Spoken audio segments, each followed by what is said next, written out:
The House of the Redeemer, formerly the Fabry Mansion, was completed in 1916. It was originally the home of Edith Shepherd Fabry, who was a great-granddaughter of Cornelius Vanderbilt, and her husband Ernesto Fabry, who was an Italian count. Grosvenor Atterbury is the architect of record for the house. However, Edith's brother-in-law, Egisto, had a lot to do with the construction of the house, the architecture, and the interior decoration. Ernesto's family seat was in Florence, and Edith spent a good deal of time there, which greatly influenced the design. We believe that this is the only example of an Italian palazzo in New York City, and many of the architectural features were actually shipped to New York for incorporation into the house, the most notable being the library, which was dismantled from a 16th century castle on the outskirts of Urbino and shipped to New York during the First World War. The room came on 2 boats, so that if one was torpedoed, they would have the other half of the room to replicate. Both boats made it safely to New York, and the library has been a place of music and art for decades.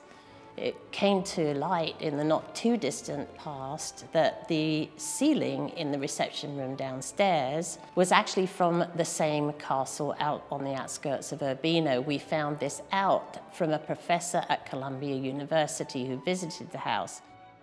Many of the architectural features that Edith purchased were shipped to New York, and Edith then had those architectural features retrofitted to the rooms in the house.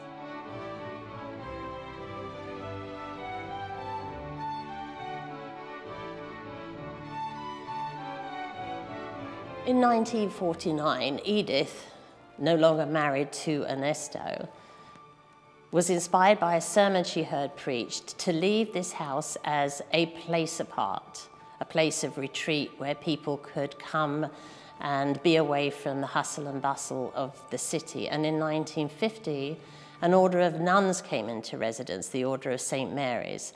The nuns ran the house purely as a retreat house for 30 years.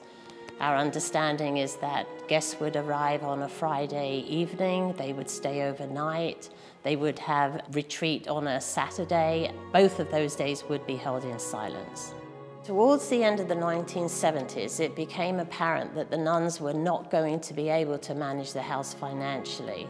Also, the day-to-day upkeep of the house was becoming a burden as the nuns were aging.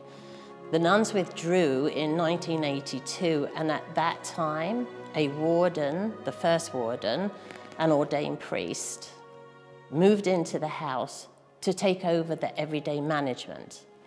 Changing times necessitated increased revenue, which was met by renting the retreat rooms, but also the public spaces. We rented for social events and for film shoots.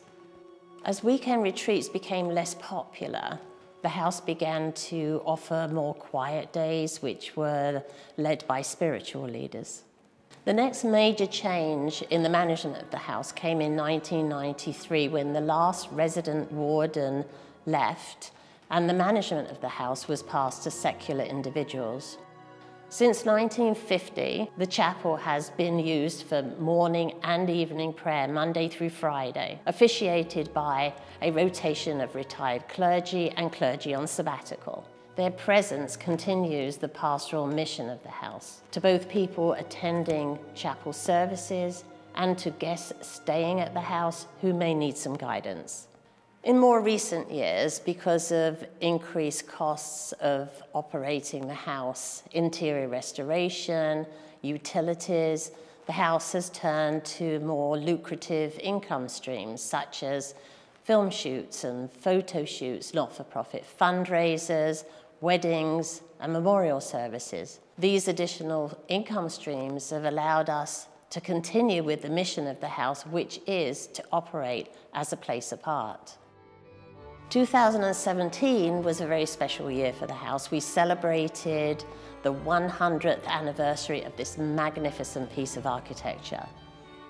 The house acts as a beacon to the community, offering programs in religion, art, and music, all of which are open to the public.